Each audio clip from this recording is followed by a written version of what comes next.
Welcome to West Salem High School.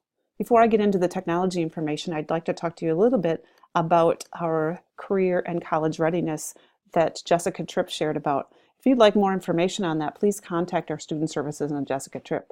She gave information on how parents could access the students' career portfolios through Career Cruising.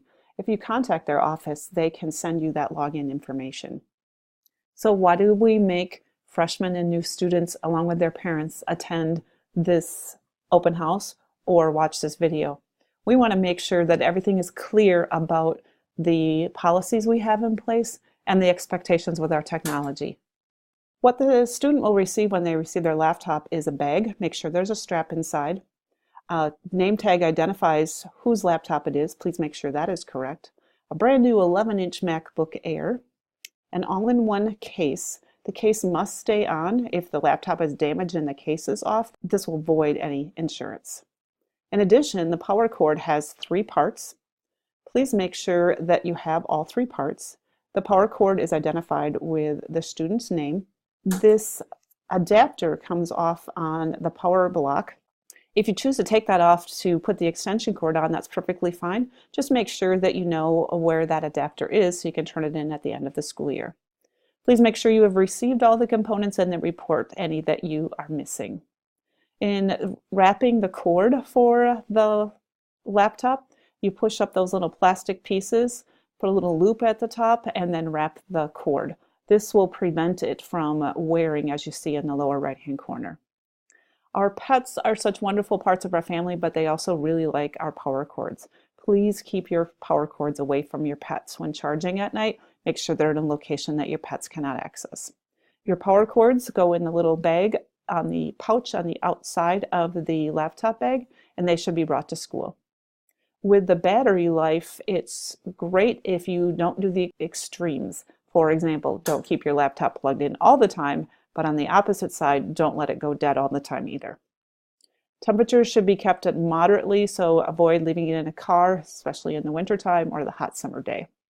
Cleanliness is very important. Keep your hands clean, but also think about what kind of environment your laptop is in. Is it in an area where it could get dirty? So try to avoid those kinds of situations. Please don't draw on your laptop. This is very nice artwork, but not appropriate for our laptop. Spilling on our laptops is the #1 cause of major damage. Generally, when this happens, it really just totals out the laptop and we have to get a new one to replace it. This is very, very expensive. Generally $700 or $800 damage is caused, so try to keep beverages away from our laptops. To clean your laptop, use a clean, smooth cloth. If you need spray, spray the cloth and not the laptop. Avoid hanging onto the laptop from the screen monitor area. This hinge that holds that on there is quite weak, and this can cause some damage. Laptops should be kept in the bag whenever leaving a room, and the computer only should be in the bag. Keep your computer with you. Our insurance does not cover theft. If you should misplace your laptop, check in places like the office or the library and retrace your steps. Students are not allowed to put a VPN connection onto their laptop. And additionally, we have a Wi-Fi set up for all of our devices, and we have a Wi-Fi set up for guests who may enter the building. Both of those have a password. Student personal devices are not allowed on our district Wi-Fi unless it's after 3 p.m. Then the PM guest is open without a password. If for some reason students should access the password and they load those onto their personal devices, periodically our system administrators go on and determine which non-school devices are on our access points, and they will kick those off of our Wi-Fi, which may not be a huge deal, except then those devices cannot access the free Wi-Fi after 3 p.m. For those of you who are new to a laptop, in the dock you'll see the apps, and if an app is still running, it has a little dot on it, and that means that that app is still using battery. So make sure that you actually quit the app, not just close the item that's open, but actually quit the app. We have 3 browsers available for our students, and you can use whatever you feel most comfortable with. We encourage you, if one's not working, to try another browser. We have new printer copiers in our district. We will be sending out information regarding how to print.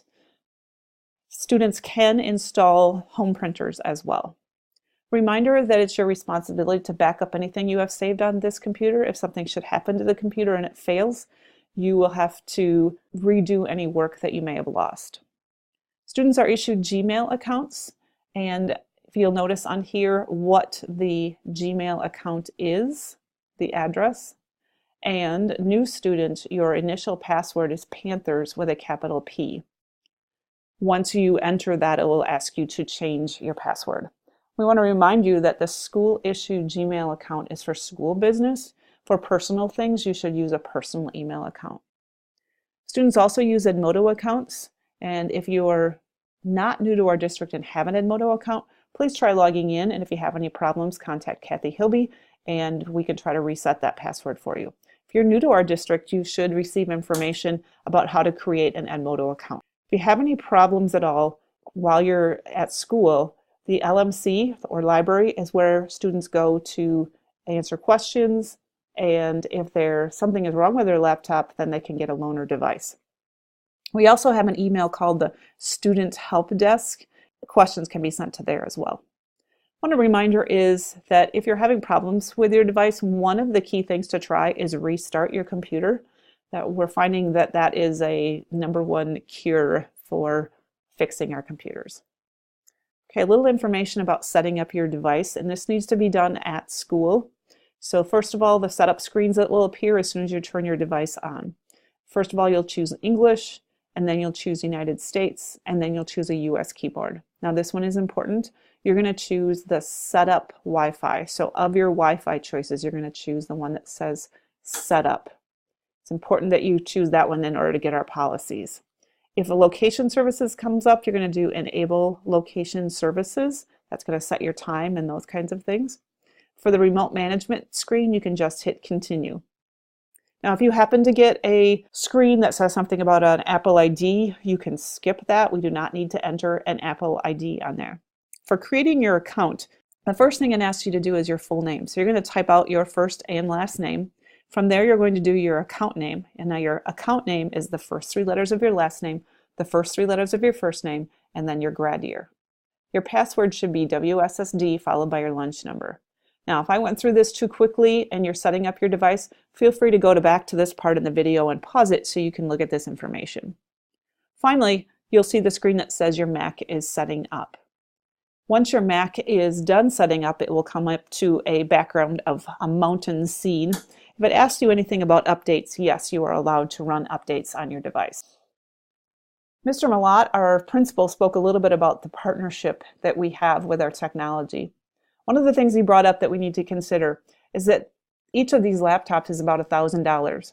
And in purchasing them, our community, our school board, all of them together considered this something that we wanted to do. And so that purchase of giving out 550 laptops is quite significant. Think about it. That's more than $500,000 spent on just the high school technology.